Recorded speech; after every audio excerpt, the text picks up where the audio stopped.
gente tem que lembrar que primeiro ela tem que andar uns certos 100 metros a mais do que os nossos companheiros do sexo masculino, porque a gente sabe que o caminho da igualdade para as mulheres ainda é cheio de muitas pedras e buracos. Então, para falar sobre isso, hoje a gente convidou um ativista, colega também da área de comunicação, e um ativista aí bastante conhecido no Rio de Janeiro, que é o Adriano Dias, fundador da organização não governamental Com Causa, que atua principalmente aqui no estado do Rio de Janeiro, ali na região da Baixada Fluminense, na região metropolitana do Rio de Janeiro, aonde nós temos aí o sinal da Rádio Senado, no Rio de Janeiro, tem a Rádio Senado FM, que chega aí em toda essa região.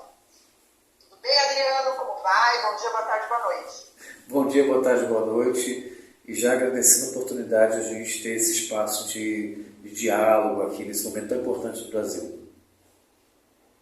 Adriano, mês de dezembro, né, 10 de dezembro, marca aí o dia em que a gente lembra o Dia dos Direitos Humanos, que foi em 10 de dezembro de 1948, que foi assinada, né, na Assembleia das Nações Unidas a Declaração Universal contra os Direitos Humanos.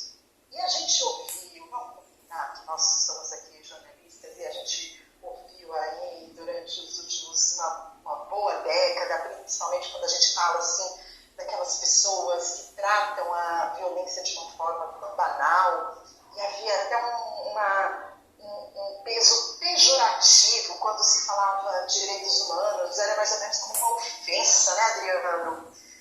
Você deve ter vivido muito isso, né? Porque sua militância é longa, né, no Rio.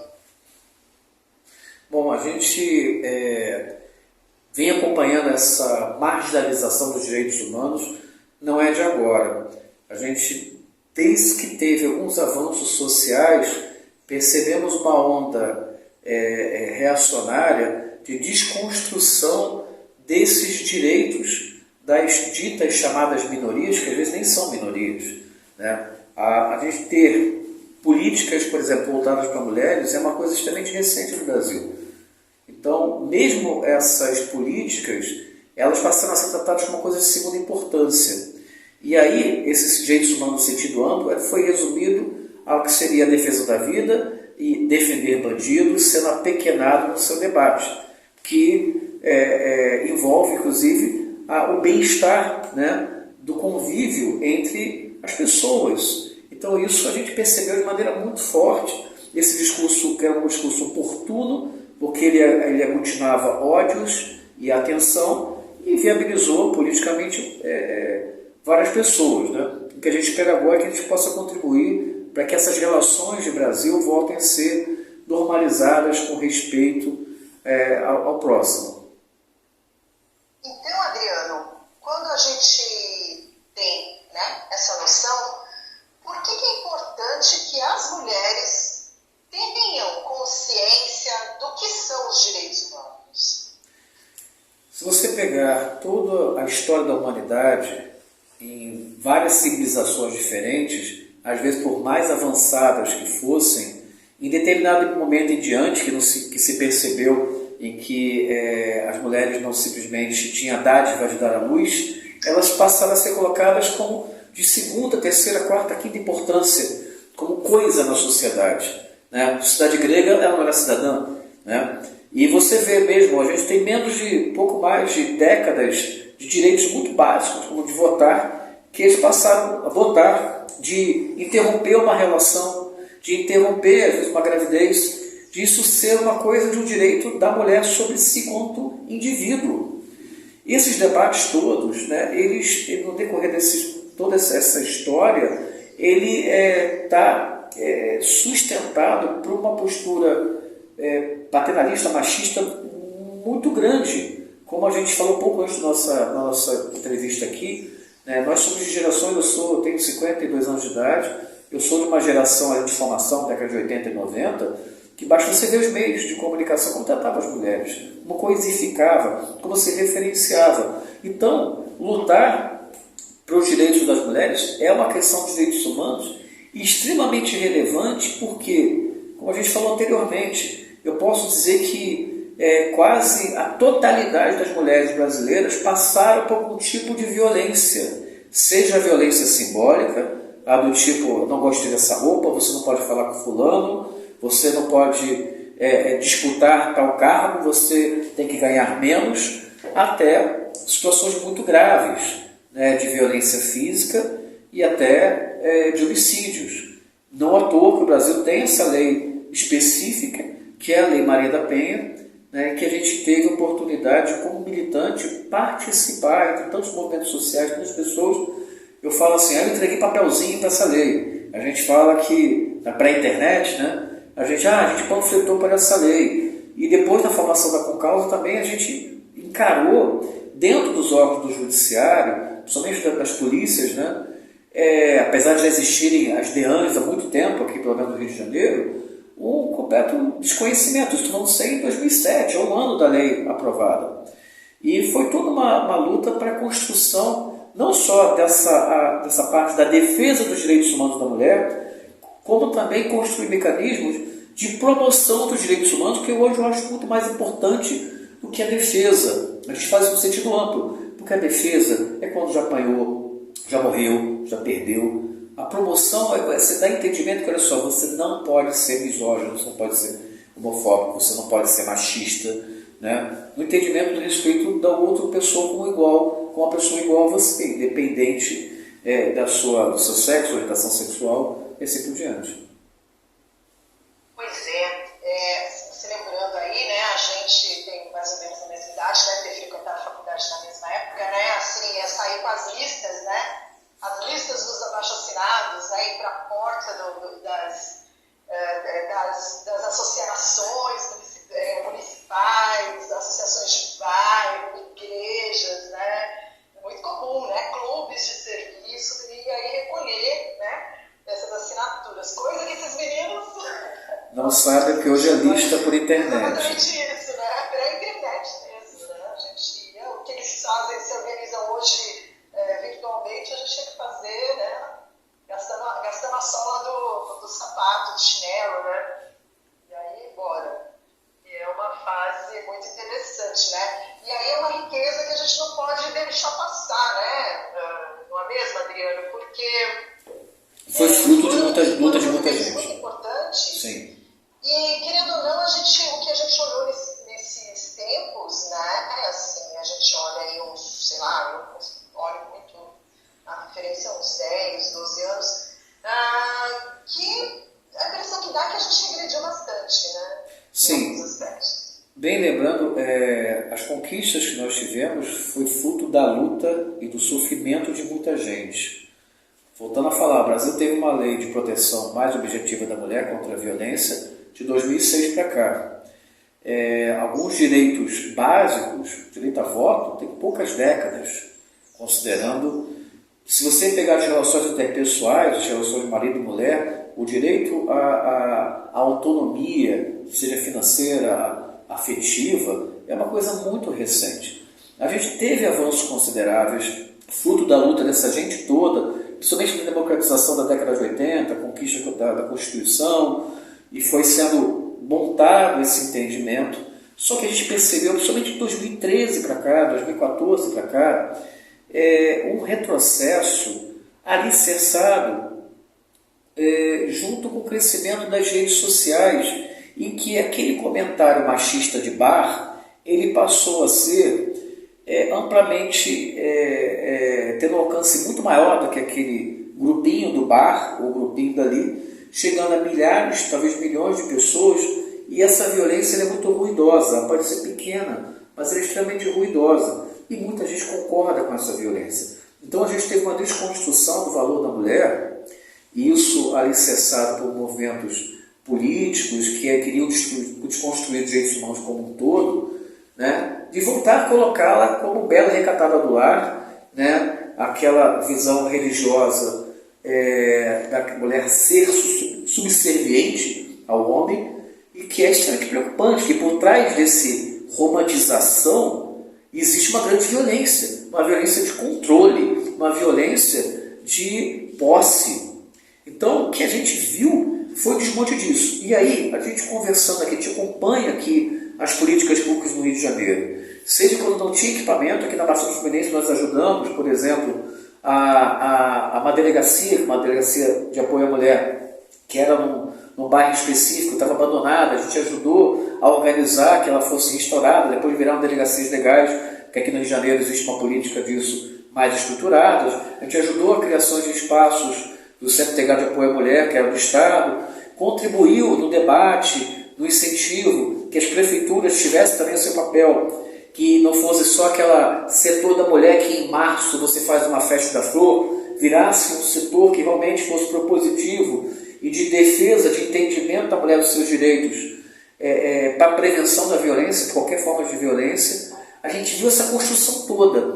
E de repente, em 2016, 2017 e 2019 para cá, com lideranças políticas e religiosas legitimando a diminuição da mulher como pessoa, como ser humano, né? Então isso foi muito preocupante. Na época, a gente começou a perceber também, né, a gente convive não só com os números estatísticos aqui no caso nós temos o Instituto de Segurança Pública, que tabula os atendimentos, isso era uma coisa que assim, tinha uma delegada aqui muito parceira nossa, está aposentada já, a doutora Tereza Pesa, ela falava o seguinte: a gente gosta quando aumenta o número de registros da DEAN, que é sinal que as mulheres estão indo lá buscar. Só que houve essa onda de entendimento do Código de Direito para buscar, só que depois esse aumento ele está alinhado realmente ao aumento da violência de gênero. Começou no nosso entendimento e na consulta informal, né, para a gente não pecar em números aqui, com pessoas que atuam nisso. Eu cito aqui a Tenente Coronel Cláudia, que atua no programa Guardiões da Vida, Patrulha Maria da Penha aqui no Rio de Janeiro. Eu esqueci, Cláudia, eu tenho percebido tal coisa, tudo bem, tem o número do ISP, mas esse número do ISP podia estar ligado a essa coisa do empoderamento, e não, eu vou lá e registro, né, a violência que eu sofri na delegacia especializada de proteção à mulher. E eu falei: Cláudia, eu tenho percebido um aumento maior dos conflitos familiares, da violência contra a mulher e até entre os mais jovens, principalmente entre os meninos.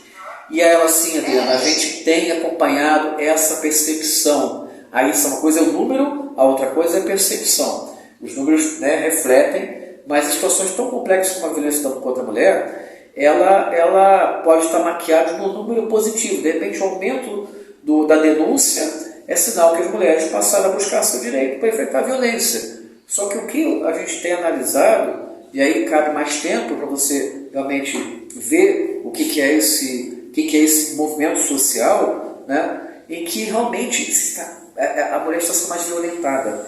Ela está sendo violentada pelo seu companheirinho de 13, 14, 15 anos, que já cresce com o entendimento de que ele pode, para ser visível, ser o machão que perpetra, que impõe de forma violenta a companheirinha, a namoradinha lá de 14, 15, 16, muitos jovens às vezes que já estão em ciclos de violência extremamente tóxicos, né, com um termo que a gente usa há pouco tempo, mas a gente não usava o termo relação tóxica um tempo atrás, mas acho que traduz bem isso, né, que cria ao mesmo tempo essa coisa de destruição e dependência. Então a gente tem visto um aumento considerável, e eu atribuo isso sim a referências políticas e religiosas que passaram a colocar a mulher como menos que um ser humano, coisa que eram civilizações seculares.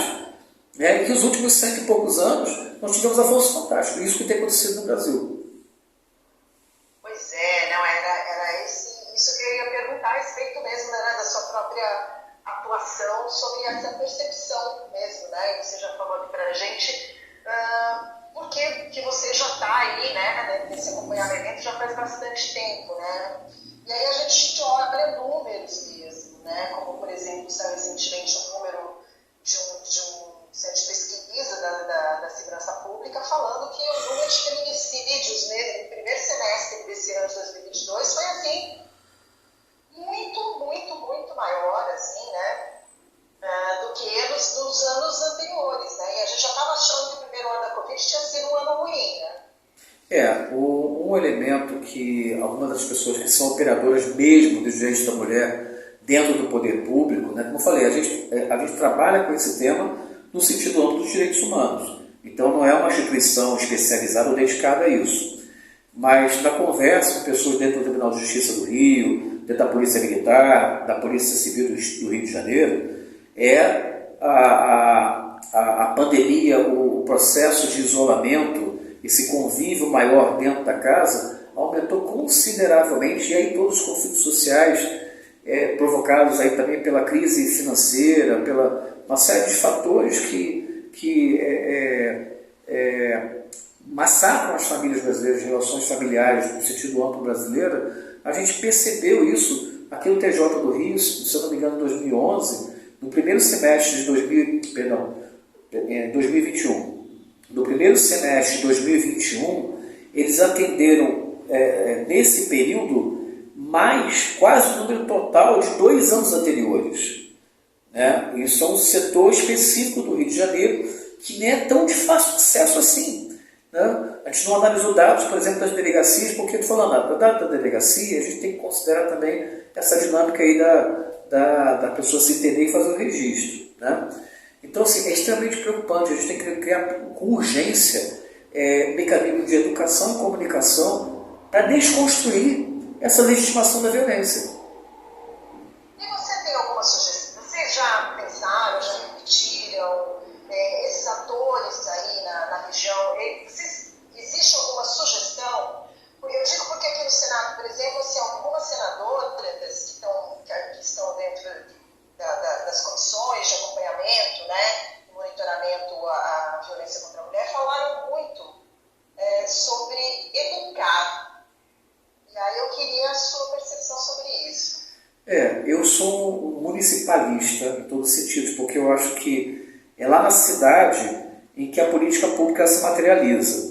Eu acho que o primeiro ponto é os municípios têm que valorizar essa política, não o entendimento de um mero complemento de política pública. Isso tem que ser uma política protagonista associada a setores de educação, assistência social e de cultura. Esse é o nosso entendimento.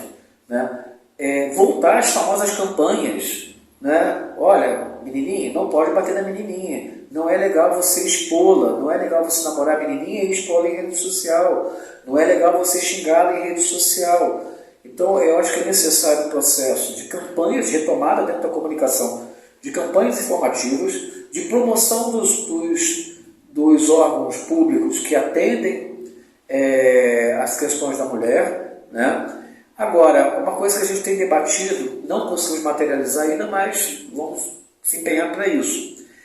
A gente ajudou até a escrever há um pouco mais de 10 anos, se não me engano, 12 anos, dentro da Lei Maria da Penha existe o processo de responsabilização de homens agressores, que tem vários nomes Brasil afora, né?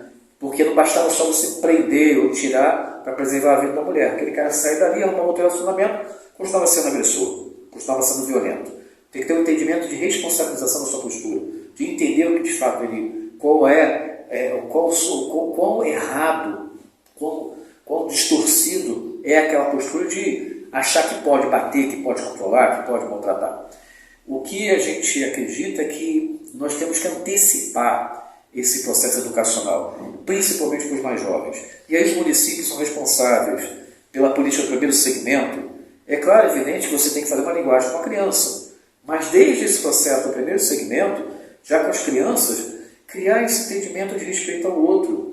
E é necessário, de maneira muito forte, ter esse respeito do menininho com a menininha.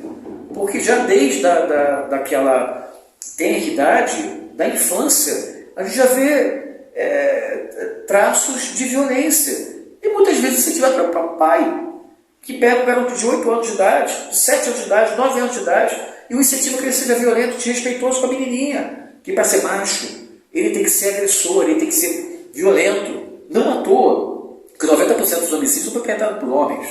Basta ter números. Porque a masculinidade ela está ligada umbilicalmente, sabe, com a violência. A construção da masculinidade está alicerçada enquanto violento você é, quanto machão, brabo você é, homem não chora, homem não trata bem a menina. eu acho que é necessário, para a gente ter uma sociedade um pouquinho melhor, que o município assuma essa responsabilidade, e aí sim, isso pode vir dentro do parlamento, a nível nacional, a título de orientação, e que coloca para o governo federal a criação de programas específicos que incentivam que estados e municípios operem nos seus territórios com essa promoção dos direitos da mulher e do respeito ao próximo, né? Então, o que a gente acha é que o foco seria esse: os municípios assumirem a sua responsabilidade deste mecanismo de defesa e trazer para dentro do sistema educacional, né, essa campanha, né, para a construção de uma cultura de respeito do menininho com a menina e também da própria menina com a menina, porque a gente já testemunhou situações de violência absurdas de meninas com meninos, né? Porque muitas vezes esse jovem, para ser visto, ele é visto pelas suas virtudes. Eu participo da igreja, eu jogo um time de futebol, eu tenho uma banda, eu participo de uma posse de hip hop, por isso, pelo que ele ostenta enquanto bem, né, ou pela violência, para ser visível. E muitas vezes, para ostentar enquanto bem, ele pratica a violência. E a menina, pela sexualidade exacerbada, muitas vezes precoce. Não é uma discussão moral, é que isso é uma violência também contra a menina.